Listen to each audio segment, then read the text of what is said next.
Hello, everyone. Welcome to the A Train to Sedona broadcast. I'm Linda Marsanico. The A Train to Sedona is also the name of a memoir I wrote about my journey to love and compassion. I share my failures, my successes, in the hope that my journey will inspire yours. You can buy a signed copy of The A Train to Sedona on my website at lindamarsanicco.com or an unsigned copy from Barnes& Noble, Amazon, Walmart, and regular bookstores. I have a free gift for you.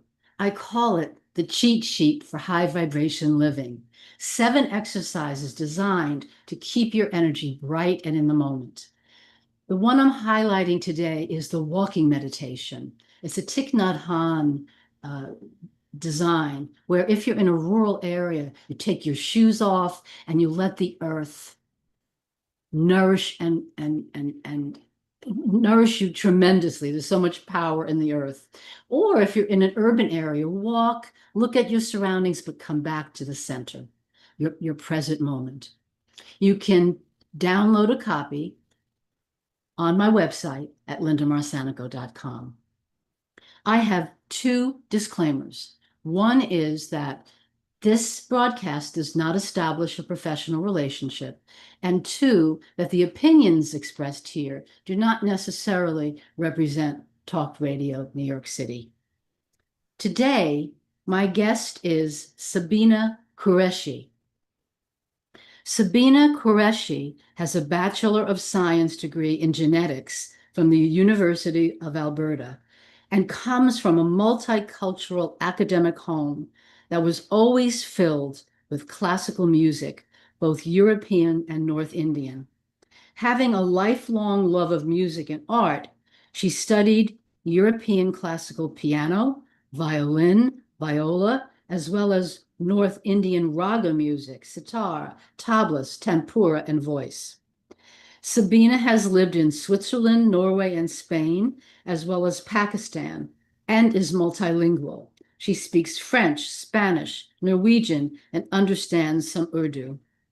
She has held many labor jobs and worked as an English and French teacher and translator in Spain and Norway. A longtime student of the Ageless Wisdom Teachings, Sabina co-created and co-hosted a series of webinars aired on YouTube about the ageless wisdom entitled What in the World is Happening? From 2021 to 2024. She is interested in helping people understand and navigate the chaotic period our planet is going through now. Sabina, welcome to the A Train to Sedona. Thank you, Linda. It's a pleasure to be here. What an impressive resume. The languages you speak and the places you've lived and the musical instruments that you play, extraordinary. Oh, thank you. But the one thing I don't have is professional credentials. But I was never an academic type, even though I grew up in an academic home. So, yeah, and you have to follow what works for you. Uh, and it may not be what people think you should do or what is being expected of you, but you just have to trust that your sense of things makes sense. The wisdom is within, really, and it's really up to us to decide uh, That's right. as we ask questions of ourselves. So, my first question is, what are the influences in your past that lead you to where you are today? I would say the underlying thing is curiosity. Even as a child, and I think all of us have experienced this type of thing, if we have an environment that allows us space for this kind of thing. I know that there are childhoods which are full of trauma and don't allow space, but if you have space for this, children are naturally curious about everything, about the universe, about the world around them. And I was very curious, like many, many children, about the vastness of the universe. I remember as a child trying to understand infinity, which of course I couldn't. But these were the questions that I thought about. I did also wonder why people behaved the way they did, but as a child, that wasn't really something I dwelt on because I couldn't fathom it anyway. It was only later when I went through a series of personal crises that I began to have more, I would say, existential questions, questions about who are we? What are we doing here? What is the nature of our lives at a personal level?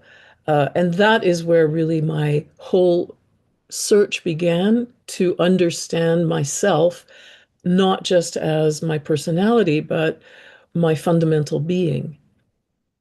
So really it was crisis, I'd say. Oh, Linda, you're muted.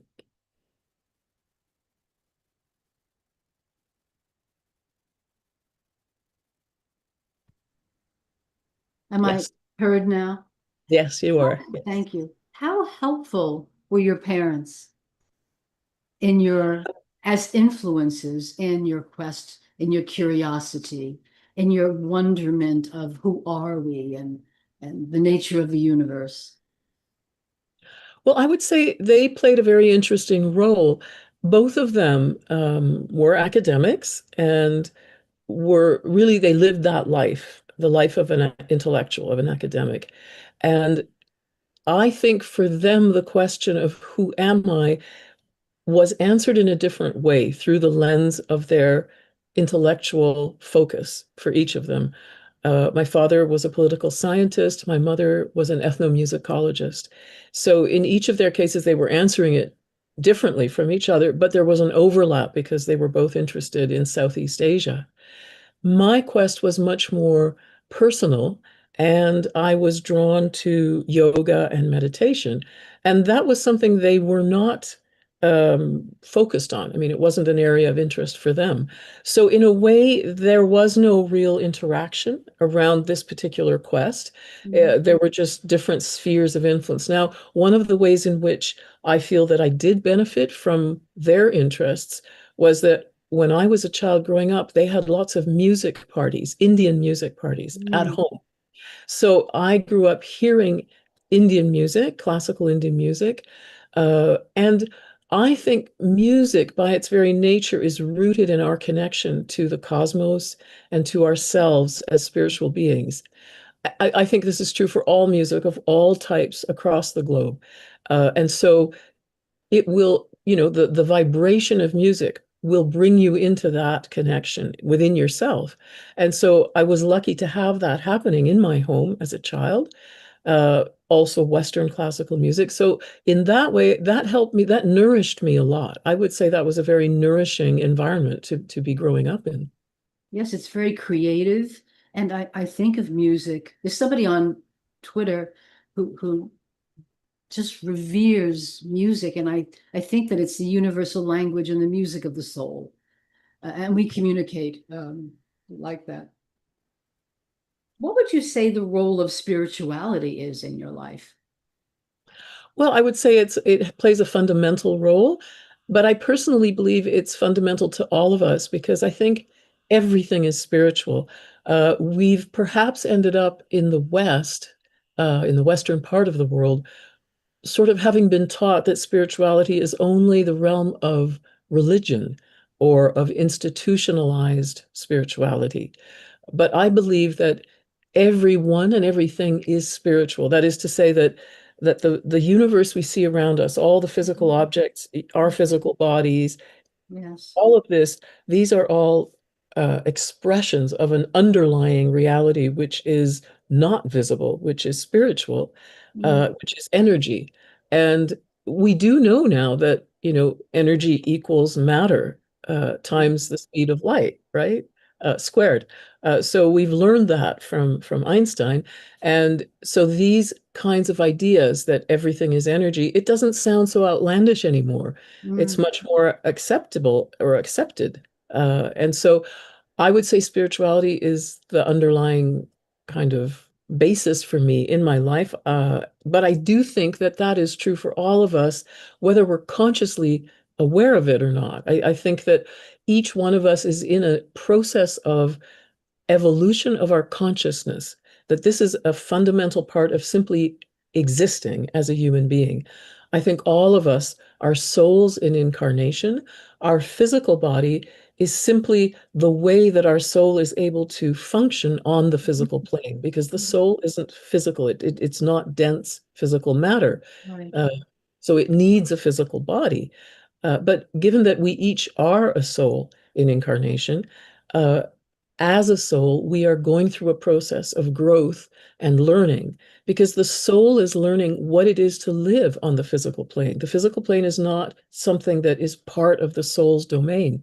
So the soul is learning, and what we think of as ourselves, our human personality, the part of us that we think of as that's me, well, that is the part of us that we're aware of. But there's much more to us that we're not aware of. And Mm. as we go through life, we open up more and more of those areas that we haven't been aware of. So our awareness of ourself keeps growing, our understanding of ourself keeps growing. And as that happens, we also begin to understand more and more clearly other people and life itself. So it's a very vast kind of project that we're in, but it's innate to who we are. So you don't have to be thinking about it for it to be happening. It's part of who you are. Do you have any belief of a personal spiritual aspect of yourself? Or is it all you as part of this large project? When you say personal, I'm not too sure what you mean. You in relation to creator, Do you source? mean the idea of God, something like that, or Yes, spiritual yes, teachers? yeah. Yes, More to absolutely. God. I'm speaking more to source and the highest realm that we can imagine. Okay. Yes, absolutely, because I think there is a source for all of this. It's not random. And I believe every time I look at a plant, I'm again struck by the beauty and the intelligence Yes. that has created all of this. And I think we can't help but see that when we look around ourselves at the natural world. So I do believe that there is I would use the word divine, but I think the word divine can also be confusing, because for many of us, it has connotations of something otherworldly, something not part of this world, or Mm. something that's in a religion that's kind of boxed away in that category over there, and that it only happens when you go inside a temple or a mosque or a church. So I would say simply there's an intelligence, an underlying intelligence, Mhm. and it's not just intelligence, but it's goodness. And I think this is vastly underrated. I think the goodness, it sounds like a very sort of simple word, but I I can't. love the word, Okay. Sabina. I love the word goodness. Yeah. So I do think there's this intelligence, the creator, the source of everything is the same intelligence and goodness that is in us, or that we are fundamentally. Mm. And if you look at all the spiritual teachings and all the religious teachings, they all tell us that we are that same, uh, I'm going to use the word divine again, that we are that same divine Mm. being. That intelligence, that goodness is fundamental to who we are. It is who we are. It's simply that we perceive ourselves as being other or separate from it, but that in fact we are that, and we are on a path of return, if you want to call it that. That is, we are growing in awareness to come to understand that we are that. We are not separate from that, although the appearance is that we're separate from it. We're getting ready for a commercial break. And when we come back, I have a question about whether you pray and meditate. I do Okay. know that you meditate, but I don't have a sense of whether you pray.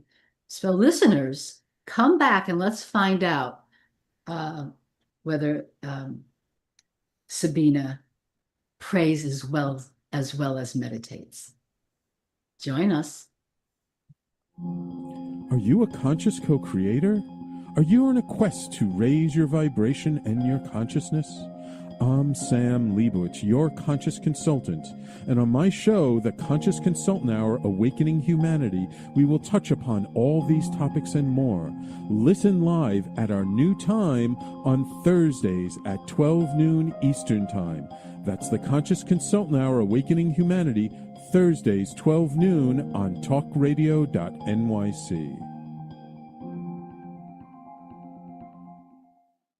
Are you a high achieving, growth oriented leader? Are you interested in developing your authentic leadership while creating a healthy, inclusive workplace? Hi, I'm Dr. Mira Broncu, host of The Hard Skills on talkradio.nyc at 5 p.m. Eastern on Tuesdays, where we discuss how leaders develop the hard skills needed to make a greater impact. We interview experts, have live coaching, and tackle these challenges. Listen to The Hard Skills on Tuesday at 5 p.m. Eastern on talkradio.nyc. Are you a purpose-driven individual looking for deeper healing, clarity, and growth? Welcome to the Expansion Room, a transformative space for purpose-driven individuals. I'm Siobhan Larice, host, licensed therapist, and coach. Join me every Wednesday at 5 p.m. Eastern Time on talkradio.nyc. You're listening to Talk Radio NYC. Uplift, educate, empower.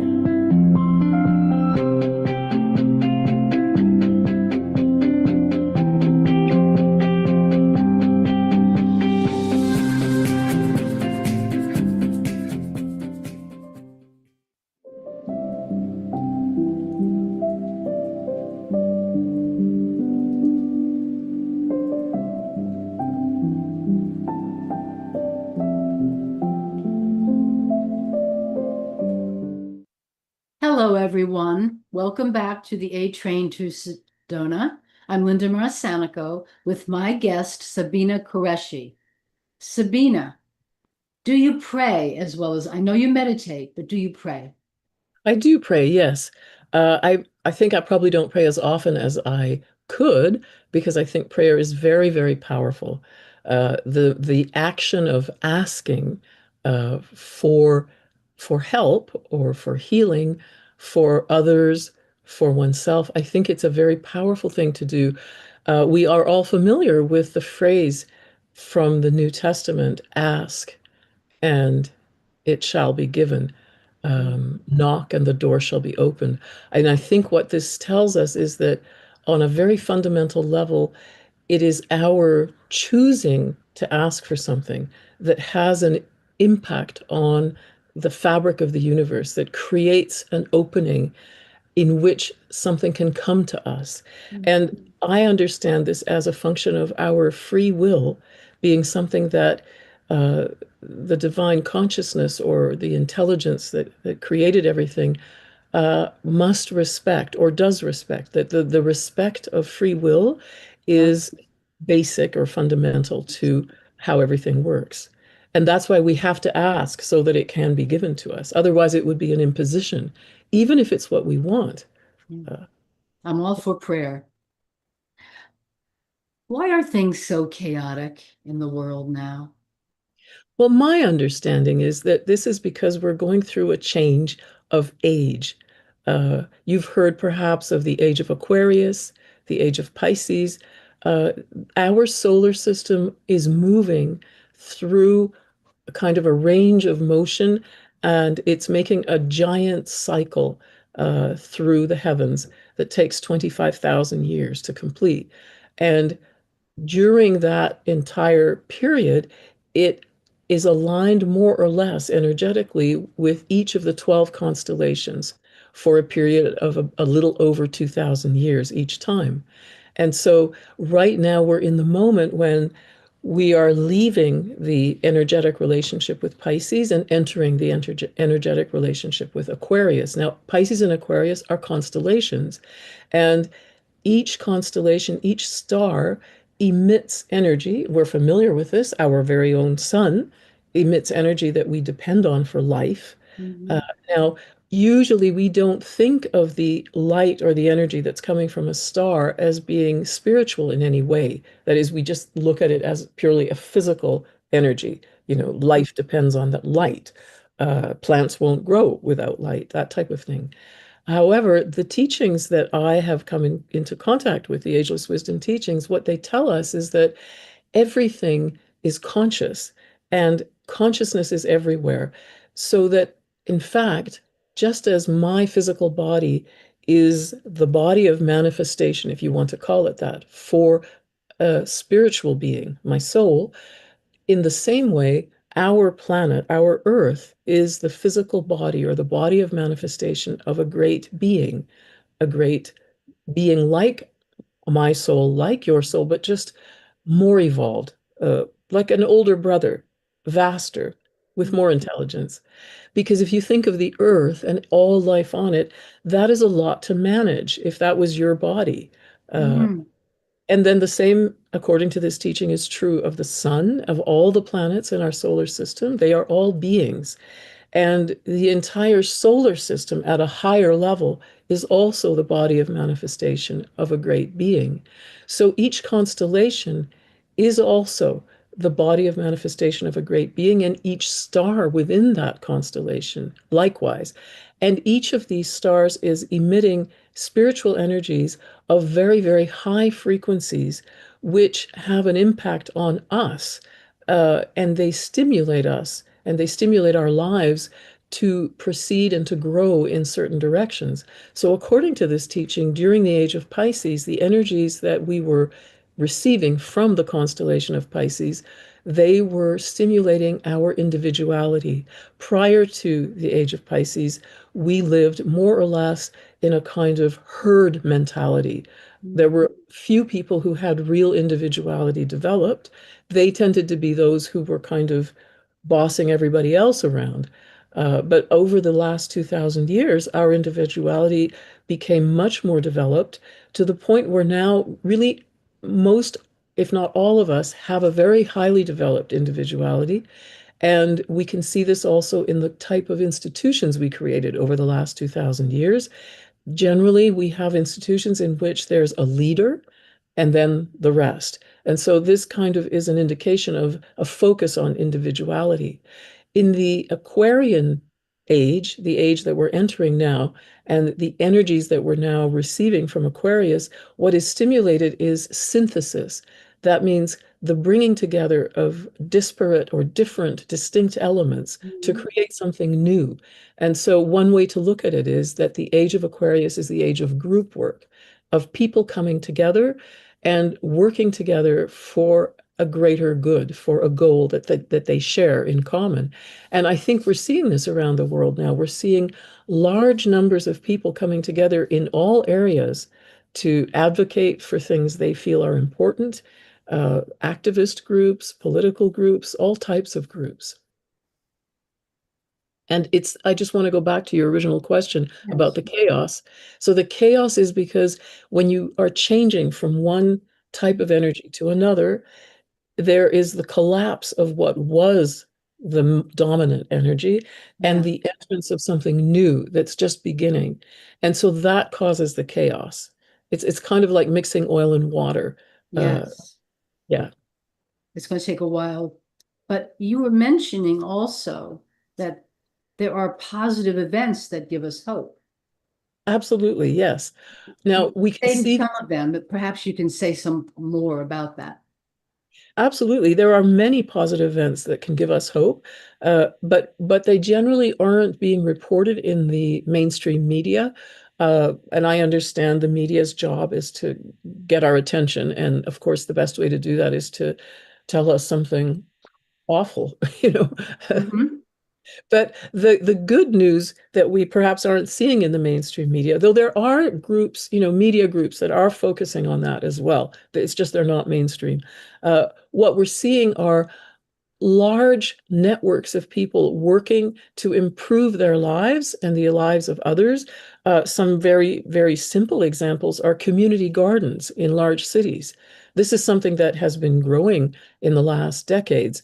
And perhaps it's not reported on, but if you are interested and you read up about this, you'll see people in their own neighborhoods working together with their municipal authorities to Mhm. find places where they can grow vegetables in their neighborhoods, community gardens, and these foods can then be shared free with people who don't have access to enough fresh fruit or vegetable normally because it's expensive. Mhm. We also have lots of people working together, again, in groups and networks to bring about uh, justice, equality for those who are in conditions, for example, of modern day slavery. I just read a report about these enormous, I guess you would call them call centers, but they're not call centers in the way we usually think of them. They're call centers where people are held in virtual slavery in Myanmar along the border with Thailand and Cambodia to enact all kinds of scams on the internet and through cold calling. Now, those people are virtually slaves. They're stuck there. They can't leave. But there are organizations, there are networks of people who work to free those people who are Yes. held there. All of this kind of action that's going on, if we look at, for example, groups that we're very familiar with, Oxfam, Doctors Without Borders, Reporters Without Borders. There are all kinds of groups working to protect and help not just human beings, but the natural environment. There are an enormous number of groups like this doing amazing things all across the world. But you have to look, you have to search for this news to find it. There's a lot of grassroots work. Exactly. It's starting from the bottom coming up. That's right. Exactly. And that's important to note. Yes. Well, I want to ask you about the ageless wisdom teachings. We have a few minutes. Would you start to talk about that and we'll get back to it when we come back from break? What are the ageless wisdom teachings? It's a body of teachings which has been known for a very long time in the East, but was introduced to the West a few centuries ago by Helena Blavatsky, a Russian writer and mystic. She wrote a number of books. The Secret Doctrine is the most famous of them. Then there were other writers as well after her, Helena Roerich and Alice Bailey, and more recently, Benjamin Creme. Now, what it is a teaching that underlies all of the major religions. It's a teaching that those of us who subscribe to it feel gives us the basis for all of the major religions. It's very, you can sum it all up if you wanted to as the golden rule: do unto others as you would have them do unto you. But it's very vast in terms of explaining our lives here, the evolution of our consciousness, how we are related to life on the rest of the cosmos, sort of thing. So it's an enormous body of teaching, but I found it very valuable, very, I guess I would say exciting, because in my case, it seemed to marry both the scientific approach and the religious approach. It seemed to bridge that gap, bring these things together. And so that, in the very beginning, got my attention. The other thing that got my attention was that it provided a way of bringing together the different religious traditions in the world. I grew up in a home, my father was from a Muslim background, my mother from a Christian background, so I was familiar with different religions. But this was the first time I'd heard somebody talk about these different religions in a way that said they all are saying the same thing, and they all come from the same source.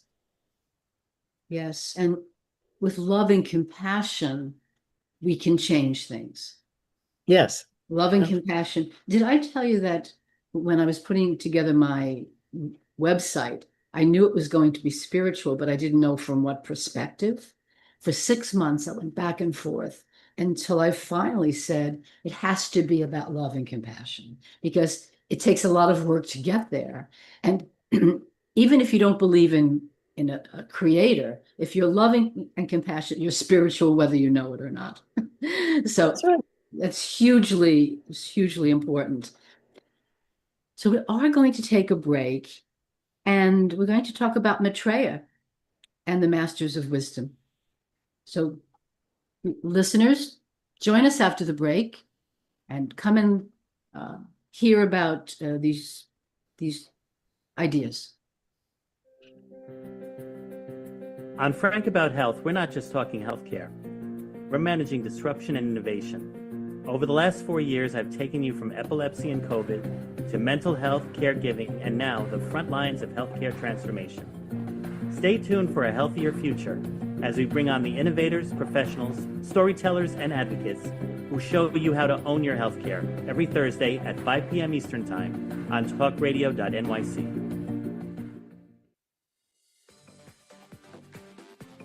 Ready to serve up success with a splash? Hi, I'm Bruce Kramer, aka the Corporate Cockroach. I'm the Renaissance woman, Angie Snowball. And I'm your strategy doctor, Dr. Navtej Desange, inviting you to serving up success with a splash. Join us as we shake things up with real talk and real strategies centered around awareness, action, and accountability. And yes, there really is a cocktail involved. Please join us and sip your way to success. Serving up success with a splash, where wisdom meets happy hours. Cheers! Cheers. You're listening to Talk Radio NYC at www.talkradio.nyc. Now broadcasting 24 hours a day.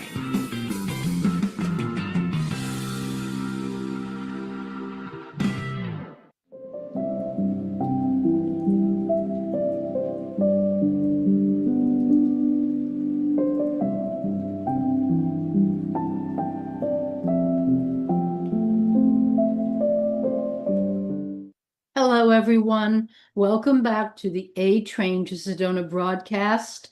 I'm Linda Marsanico with my guest, Sabina Qureshi.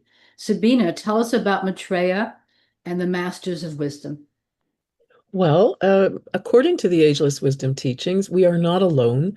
As we go through our process of evolution of consciousness and gain more understanding and more insight, gradually our physical bodies, the very atoms of our physical bodies, are changed into light. And this is a process that keeps going through successive lifetimes. So reincarnation is one of the main teachings of the Ageless Wisdom teachings. And what we learn in that teaching is that reincarnation used to be part of the Christian teaching as well, until it was removed by Emperor Justinius, mostly in order to increase his control over people through fear. Because if you think this is your only life, then it's easier to manipulate you, basically. But the teaching of reincarnation is I think it's very logical. It makes a lot of sense, because if you look at who and what a human being is, if you look at our immense capacity to create and our curiosity, one lifetime really doesn't seem to be enough time. I totally agree. You're preaching to the choir here. Right. So in this idea of reincarnation, in every lifetime, we continue to grow. As we reach the end of one lifetime, whatever we've gained in knowledge, insight, and understanding is kept, so that in the next lifetime we start from the same point. We don't lose any of that. And at the end of the process, our body will be completely transformed into light, and we will no longer have any need of physical sustenance. That is, we will be able to get our nourishment directly from the sun, not through plant life or animal life. And so once you reach that stage, you have complete mastery over all of your bodies, all of yourself. And then you are called a master of wisdom. So the masters of wisdom are simply people like ourselves who are a little farther ahead on this path of the evolution of consciousness. And once you reach that stage, you also don't need to come back and be born again in a physical body, because you've finished sort of the learning that there is to be had here on planet Earth. I wanted to say, Sabina, that some people say that is the status called ascended, an ascended master. Yes, I would say that would be a good way to describe it. Yes. Yes. To be taken out of the repetition of being born again and dying again, being born again and dying again. You are light, and you've arrived. That's right. Do more work, by the way. Well, it's an infinite process, so they continue evolving, or we, that is, once we're at that point, we continue evolving. It never ends. But a master of wisdom can choose to continue this evolution on other planets, in other solar systems, but some of them choose to stay here. And part of what they do by staying here is that they oversee our evolution. They help us from behind the scenes.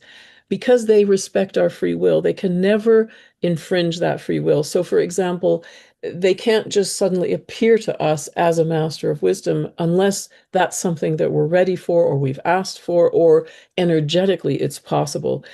Generally, it won't happen simply because our vibration is so different from theirs. However, they do appear to us sometimes as regular people. So, since they have mastery over time and space and the physical plane, they can change their appearance at will and they can appear and disappear. I mean, it sounds very science fiction. However, matter and energy are the same thing, right? So People have been writing about this for a long time.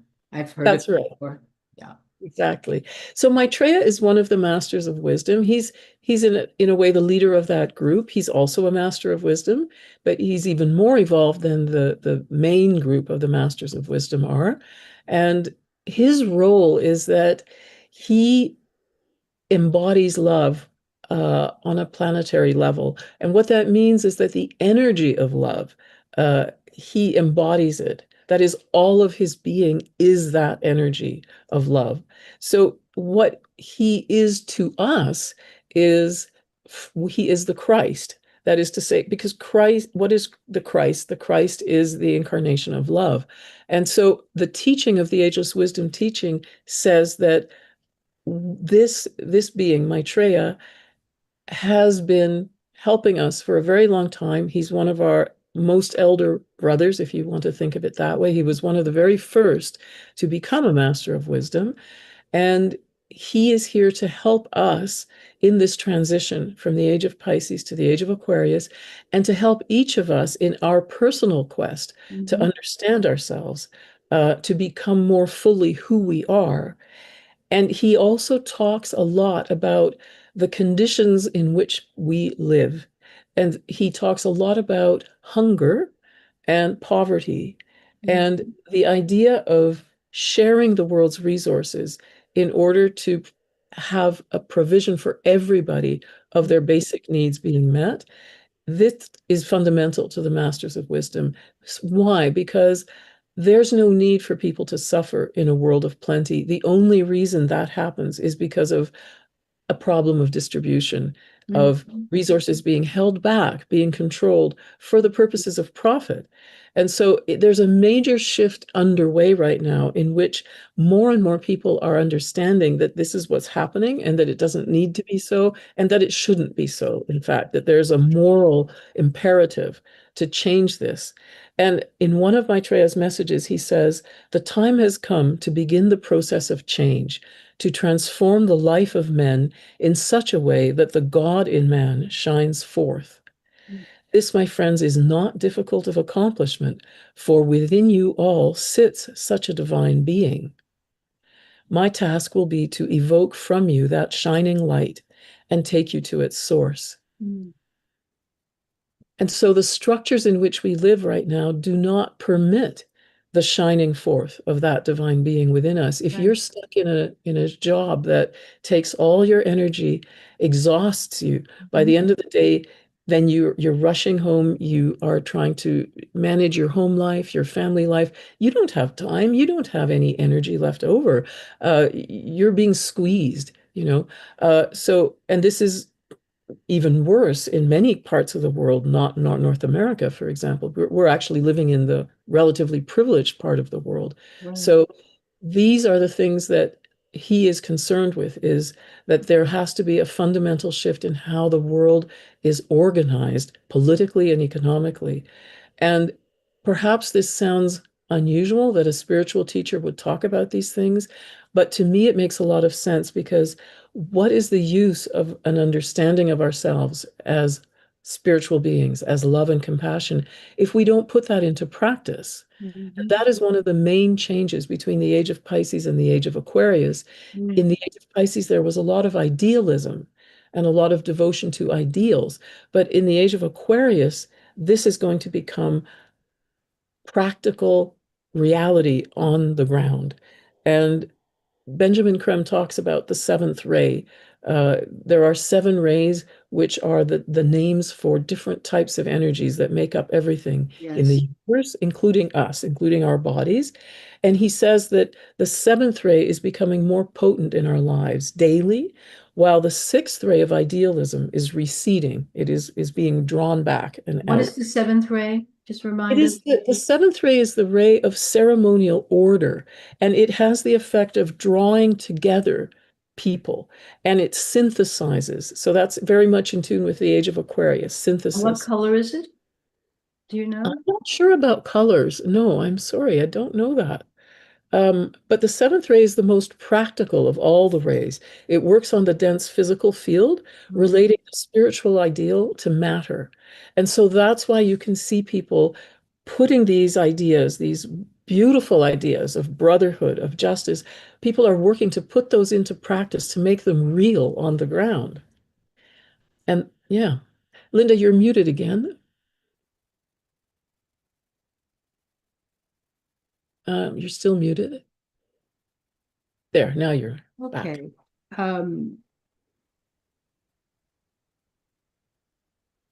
does sharing mean, so how are we going to be facilitating this, Sabine? How Well, does the yeah. team go? Well, the idea is not that I have to give up my personal savings.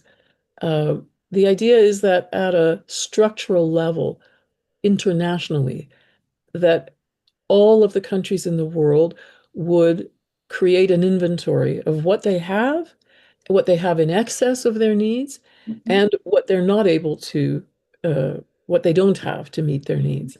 And then all of this will be put together. That is all the different things, the needs and the inventory, and then it'll be redistributed so that where there's an excess, that can be used to fill the needs of a country that can't fill its needs. Um, and apparently there are plans already in existence in the United Nations for exactly this kind of Oh, restructuring. Yeah. But it would require countries to no longer see each other as adversaries, to not look upon each other as enemies, but to understand that we all have common cause.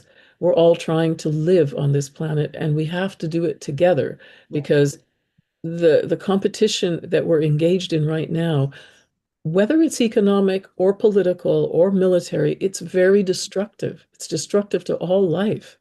And so there's a fundamental shift in understanding. It is taking place again from the ground up. The Yeah. we, the people, understand this very clearly.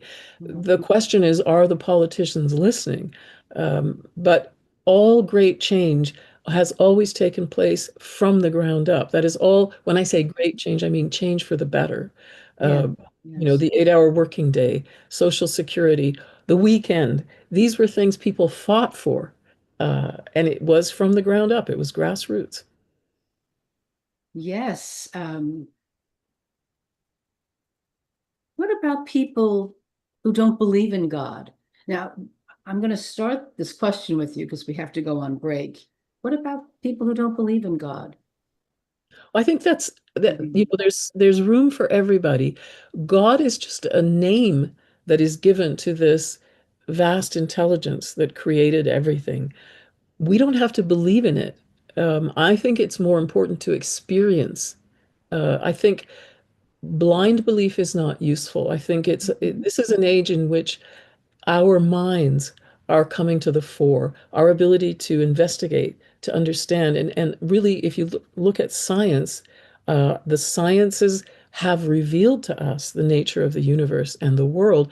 And in fact, now science is revealing more about the nature of reality than religion has done in the last 2,000 years. And what is science revealing? Well, it's revealing the underlying unity of everything in cosmos. We're learning about ecosystems, how everything is related. So all of that is really the area in which our minds are turning now. And Yes. so it's not really about belief, I think, anymore. Very interesting. You may have noticed the music of our station about the cosmos, that every atom is connected to every atom. It's very appropriate for our conversation. Perfect. Yes. We do need to take a break, and when we come back, I'm going to ask you some questions about the soul and some of what you're doing in your work. So, listeners, come on back. Join us after the break. Misalignment within your sales team or with a client stalls deals and creates unnecessary friction for you and the client, resulting in up to 37% lower win rate. If you're in pre-sales, sales, sales management, or sales enablement, and you'd like to increase revenues, win rate, margins, client satisfaction, and stay competitive, this show is for you. Hi, I'm Art Fromm, host of the Making Seamless Sales Show. Please join me live Thursdays at 7 p.m. Eastern on talkradio.nyc.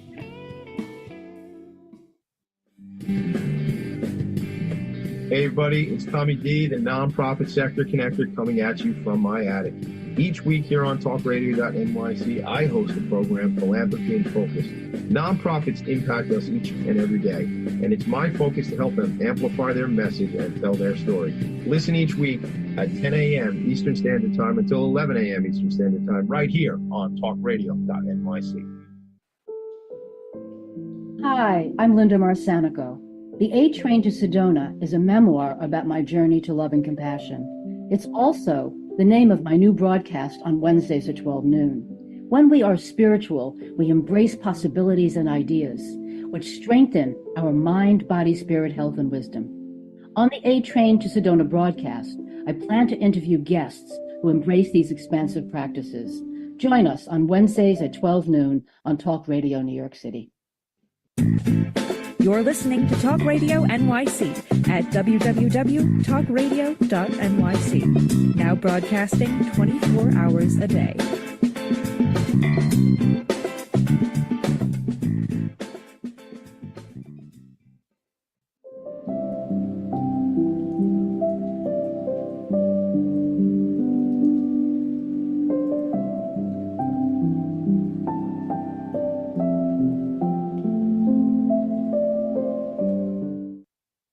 Hello, everyone. Welcome back to the A Train to Sedona broadcast. I'm Linda Marsanico with my guest, Sabina Qureshi. Sabina, I have a question to ask you before I get to the soul. Okay. What can we do if we want to help transform the world? Well, I think the most powerful thing you can do is transmission meditation.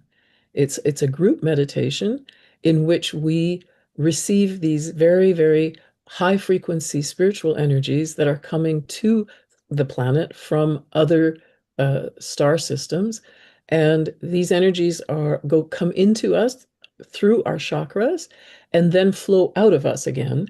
And in the process, their frequency is lowered as they pass through our physical bodies, which naturally are functioning on a lower vibration than the energies themselves. And this meditation is a meditation of service because these energies are very much needed by humanity, by all of us, in order to help us through this transition and to help us grow. And what the Masters of Wisdom do is they help direct these energies, not just through us and through our chakras, but once the energies come out of us, then the masters send them wherever they see that these energies are needed.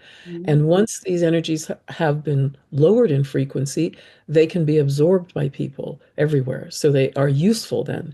And so it's a very important work that you do when you do transmission meditation. You assist the Masters of Wisdom in this work that they have of directing these energies. And so I think it's extremely important, very valuable. In addition, it also helps you, the individual practitioner, in your personal growth. And it's very easy to do. You sit on a chair with other people in a room, or nowadays we connect also via Zoom since the pandemic, and you focus on your ajna center, the chakra on your forehead between your eyebrows.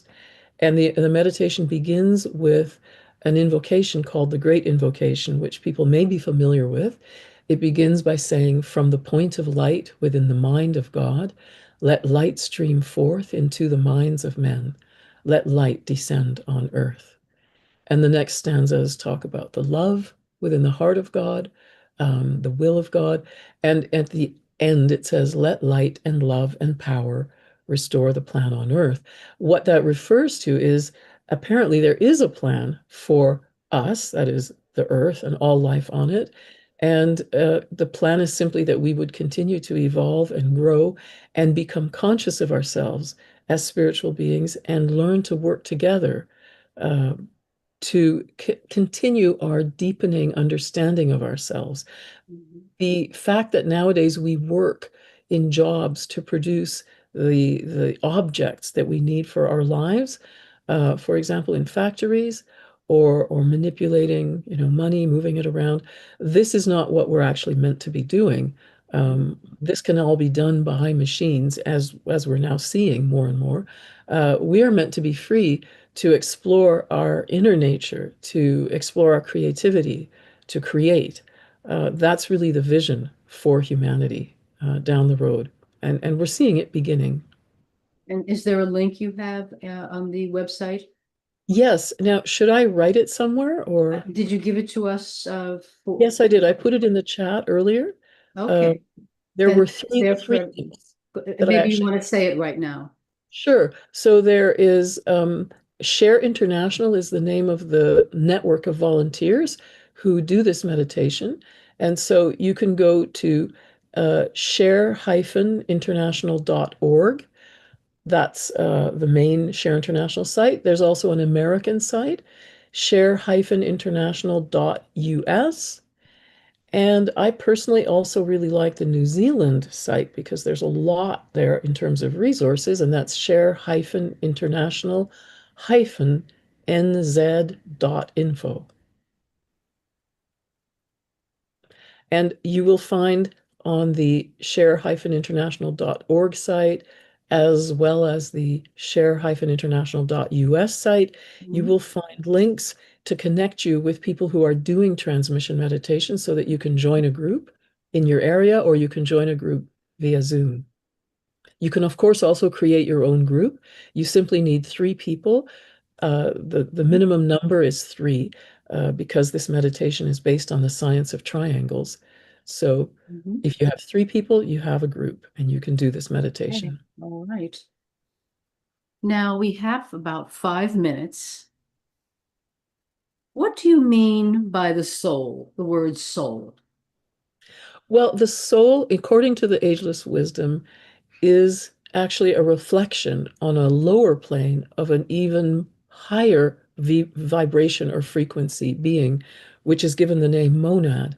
And the monad is actually a spark of the divine. Like, if you had a fire, a spark can fly out of that fire and it can set fire to another piece of wood somewhere else that's not actually physically in the fire. So the idea is that each of us is a spark of the divine. That is, we are bits of God or bits of that divine Yes. emanating fire. I think of us as pieces of the fabric of God, aspects of the fabric of God. Yes. And I think of God as being in every electron in our body. Very well said. A lot of presence. That's right. We are made of God. That's right. Yes, yes. So tell me, what's your next project? Well, my next project is organizing a kind of a Zoom event in which we talk about the connection between spirituality and activism. Because the idea that activism is very connected to spirituality seems important to us. Because when you do something to try to improve the world, what is driving you is your soul, because the soul has only one purpose, and that is to serve, to be of service. So everything you do to be of service, whether it's helping your mom or helping friends or fundraising to help people somewhere else or organizing in a group to do a community garden, that's all driven by your soul. That's the energy of your soul expressing itself through you. And so that's something we want to explore, is how activism and spirituality are connected. So that's a very interesting project. And how can people find you? Well, go to the links that I already said, and there will be information, especially on the US site, about, for example, this upcoming spirituality and activism event that will be posted there. So you can find it there. And if anybody wants to connect with me personally, I can just give you my email address. That's Why probably don't you do that? Yes. so it's my name, Sabina, Sabina, and then the letter Q, like for the Queen, no spaces, no dots, at gmail.com. So it's Sabina Q at gmail.com. And please drop me a line. I'd love to hear from you. The email address is simple enough. I want to say that following this broadcast, there is a new show called Beneath the Calm. The host is Jacinta Yang, and she is celebrating men, not excluding women, but allowing men to learn to express themselves. So it follows at 1 o'clock. Sabina, I want to thank you for being on the show today. It was informative. I've learned so much, and I'm again impressed with all of your musical and language influences. Oh, thank you. Thank you, Linda. It was a real pleasure to be here. Thanks so much for having me. So we'll say goodbye for now. Goodbye for now.